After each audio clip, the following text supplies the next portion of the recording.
A Persian soldier survived Plataea. He was found 3 days after the battle, wandering the marshes near the Asopus River. No weapon, no armor. He was one of maybe 300 men left from an army that had numbered in the hundreds of thousands. He never spoke about what he saw inside that camp. His name doesn't appear in any record. The Greeks didn't bother writing it down. That detail, that erasure, tells you everything about what happened at Plataea. You know the story of 300 Spartans who held a mountain pass and died to the last man. You've seen the statues, you've heard the speeches. Come back with your shield, or on it. The hot gates, Leonidas, the ultimate sacrifice. What you haven't been told is what came after. Because here's what actually happened. 11 months after Thermopylae, the Spartans returned. Not 300 of them, 10,000, and they didn't come to die beautifully. They came to collect a debt in a currency the Persian Empire had never encountered before. The Battle of Plataea, fought in the summer of 479 BC, ended with so many Persian bodies that ancient sources describe the fields as being impassable for days, and yet almost nobody talks about it. Thermopylae has a film, statues, a cultural afterlife that spans 2,500 years. Plataea gets a paragraph in most history textbooks. Sometimes less. There's a reason for that. Cultures preserve what they want to remember. The Greeks wanted to remember the sacrifice, the loss that looked like nobility. What they were slower to memorialize was the part where they won, completely, totally, and with a precision that left the Persian Empire unable to mount another invasion of mainland Greece for the rest of its history. If you've been watching this channel and you haven't subscribed yet, this is the video that'll make you regret waiting. Hit subscribe and the bell right now. Every few days we pull stories like this one out of the footnotes. The chapters historians cleaned up, left out, or decided weren't useful enough to remember. You don't want to miss what's coming. Now, back to Plataea, and the part that changes how you see Thermopylae entirely. We are going to walk through that story. Not the version where Greeks are heroes and Persians are villains. The actual version, the one with mud and starvation and commanders who couldn't agree on anything, and a single stone thrown at the right moment that changed the course of Western civilization. Let's start from the moment the legend ended and the reality began. 3 days after Thermopylae, Xerxes walked the battlefield. He found Leonidas's body among the Greek dead. Herodotus tells us what happened next. Xerxes ordered the head cut off and mounted on a stake. The body was crucified. Now hold that image for a moment, not for the horror of it, but for what it tells us about Xerxes' state of mind. Persian kings did not typically desecrate enemy commanders. Cyrus the Great had ordered honorable burials for his opponents. Darius I had done the same. Mutilation of a fallen king's body was not Persian protocol, it was personal. Leonidas and his 300 had cost Xerxes somewhere between 10,000 and 20,000 men. The numbers in ancient sources vary, but even the lowest estimates are staggering.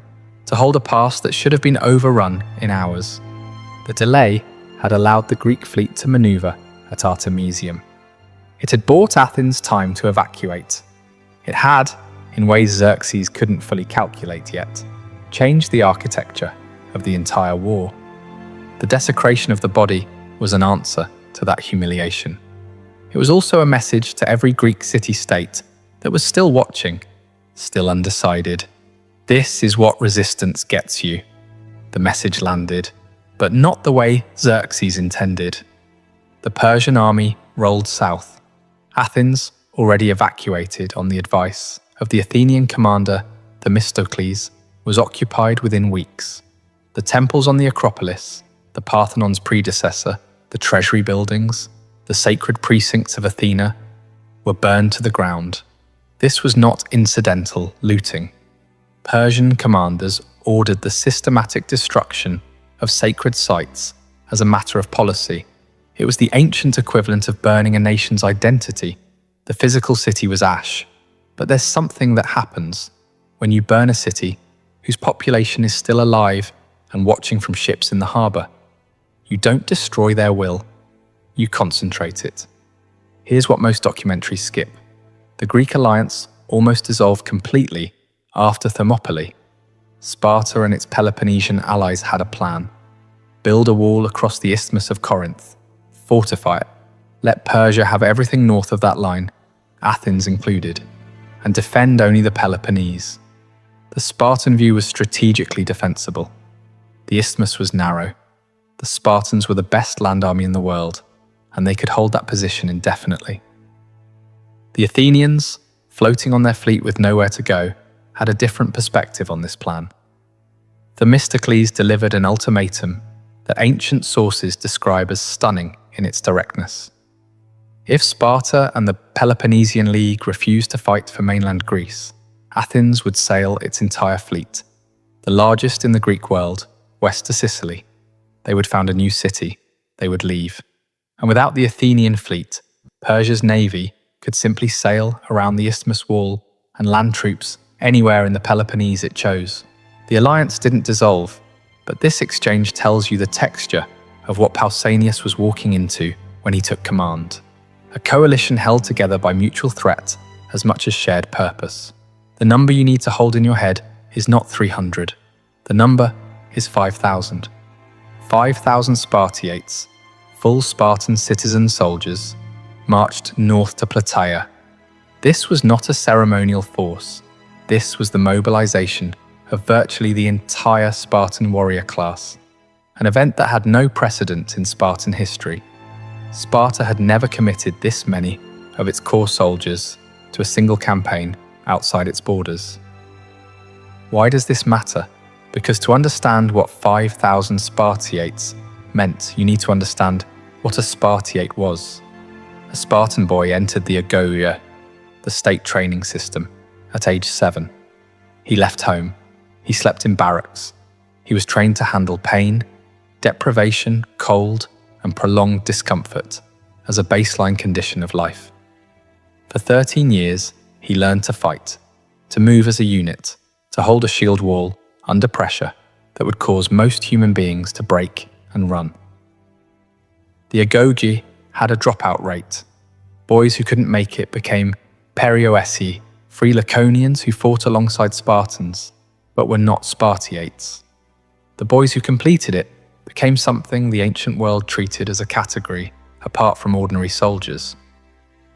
Each of those 5,000 was flanked by approximately 7 helots, agricultural labourers who served as light infantry and support.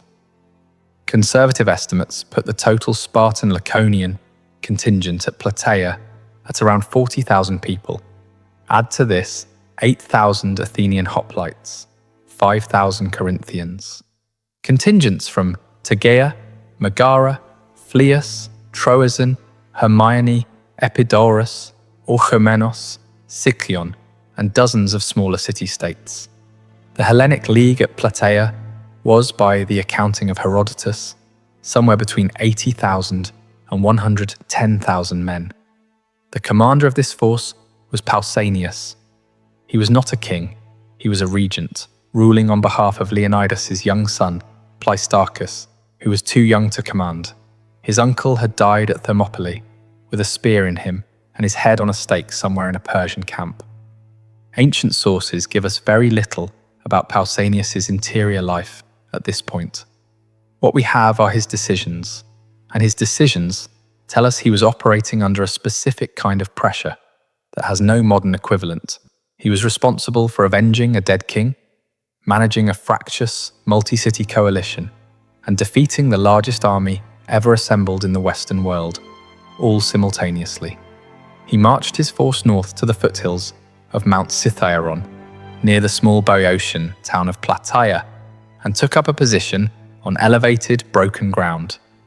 Across the Asopus River, on the flat plains below, Mardonius was waiting. Mardonius was not a fool. He was a veteran commander who had served Darius I, survived a catastrophic storm off the coast of Athos that destroyed 300 ships under his watch, and rebuilt his career. He was related to the royal family by blood and marriage. He had pushed for this campaign aggressively.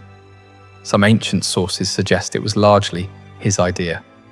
But Mardonius had a problem that no amount of tactical competence could solve. He had an army that was enormously effective on flat open ground. His cavalry, Bactrian, Persian, Thessalian, was possibly the best in the world. His Persian infantry, particularly the Immortals, were among the most disciplined soldiers alive. But the Greeks had chosen the hills, and Mardonius couldn't make them come down. So, for 11 days, nothing decisive happened. 11 days. That's not a dramatic detail. That's the reality of ancient warfare. Two massive armies staring at each other across a river, waiting for the other one to make a mistake. What we're about to get into is the sequence of events that turned this standoff into the bloodiest single day of the Greco-Persian Wars. And it starts not with a charge or a battle cry, but with a water supply. Because the thing that broke the standoff at Plataea was thirst. Stay with me. The Greek position near Cithaeron had one major vulnerability, a single spring called the Gargantian Spring, which supplied water to the entire army. Mardonius knew this. His cavalry began systematic harassment of Greek supply lines, intercepting convoys coming through the mountain passes, burning food, fouling smaller water sources. This wasn't battlefield maneuvering, it was attrition. He was trying to starve and dehydrate an army of over 80,000 people into abandoning its position. It was working. The cavalry commander who led many of these raids was named Mecistius, described by Herodotus as the most admired man in the Persian army, physically enormous, armoured in a gold-scaled breastplate under his outer garments. In one engagement near the Greek lines, his horse was struck by an arrow and threw him. Mecistius landed and was surrounded by Athenians. They couldn't kill him at first. The gold-scaled armour deflected everything. It was only when someone stabbed through the visor of his helmet that he went down. The Greeks paraded his body on a cart along their lines. Herodotus says the sight had a visible effect on morale. Soldiers broke from their positions to look at the body of a man who had seemed invincible 48 hours before. The Persians, when they saw his body displayed, cut their horses' manes in mourning.